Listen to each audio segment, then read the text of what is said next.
Got Dr. Noosh. Actually, we're going to go to our next guest on the telephone, Julie. Doctor, welcome to the program. How are you?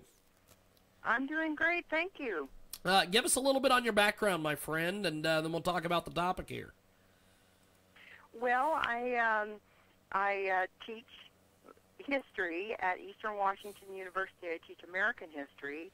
I have a master's degree in religious studies from Gonzaga University, and then I went on to get my PhD in American history. So I've been teaching for about 15 years, and I'm very interested in 20th century American history, women's history, popular culture.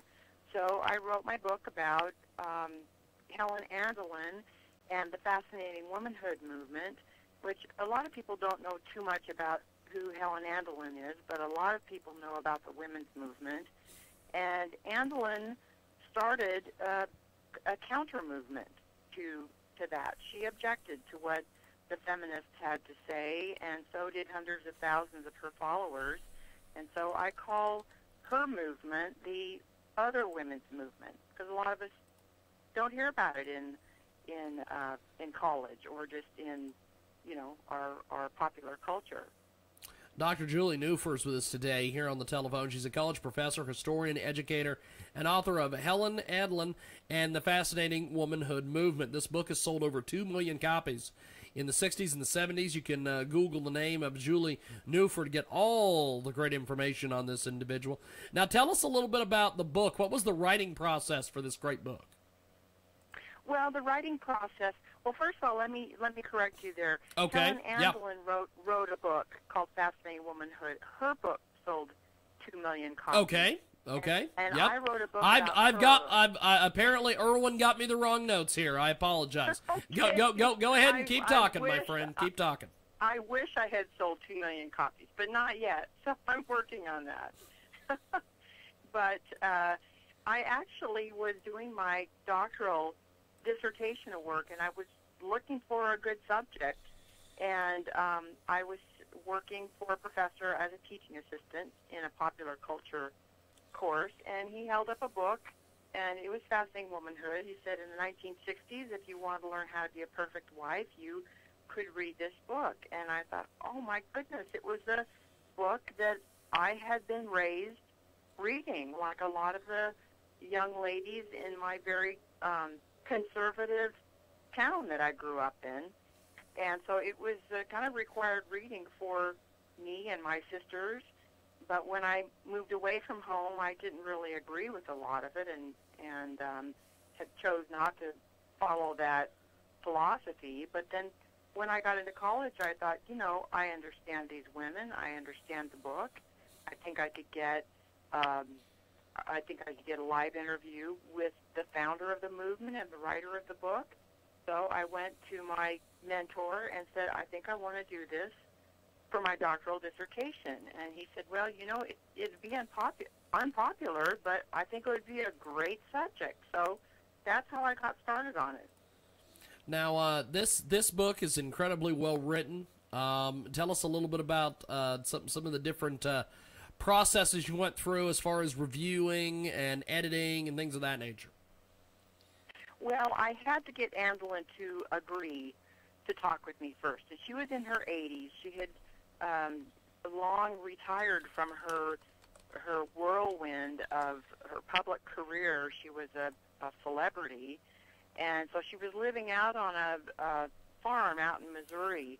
So I had to travel out there and interview her, and she was a little bit difficult to work with at first. She wanted to know whether I was an enemy or a supporter, and I said, well, actually, I'm just a historian. I'm not going to take sides. I'm just a historian.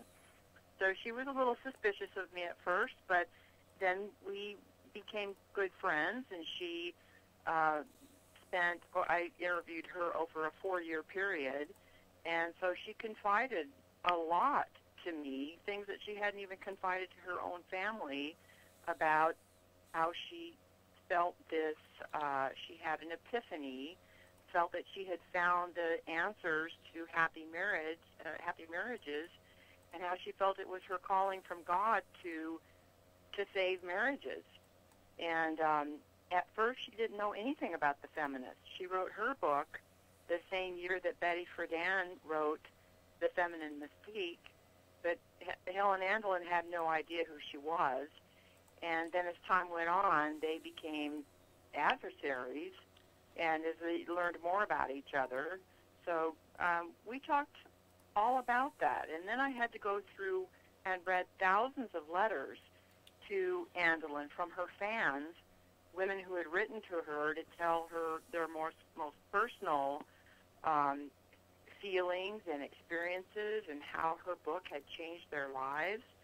So I went through all of those books, hundreds of newspaper articles that were written about her throughout the 60s and 70s and up to the 90s, and transcripts of interviews with people like Larry King and Connie Chung, Barbara Walters, and so it was just a fascinating and very challenging experience for me. We've got a great guest with us today here on the line. Now, once you got the book written and everything, what was some of the early reviews you got on the book?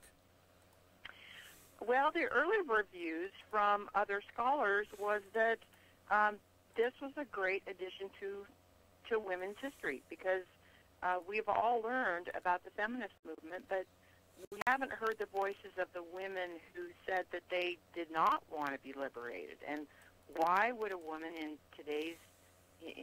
this age, today, not want to be liberated? But there are a lot of reasons, and a lot of women who feel that way.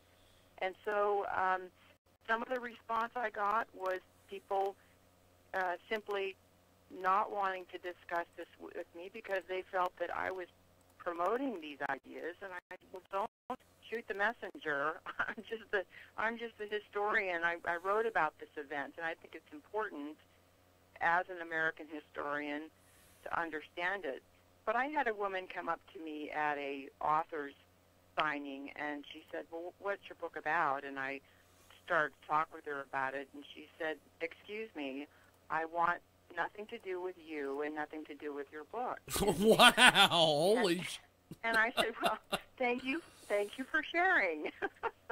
And she turned and walked away, and I thought, well, that's okay. Not everybody has to be interested in the subject.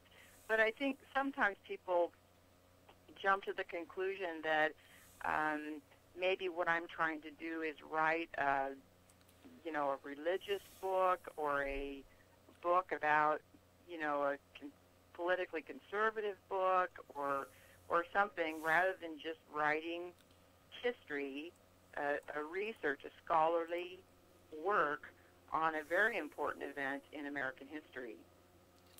Well, I appreciate you making time for us today. Thanks for coming on the program. Really enjoyed the conversation. How do we find you online? Is there a website we can direct people to? Anything of that nature? Yes, I do have a website, and it'll tell everybody when I'm speaking, a description of the book, a little bit about me. It is julieneuffer.com. So that's JulieNeuffer,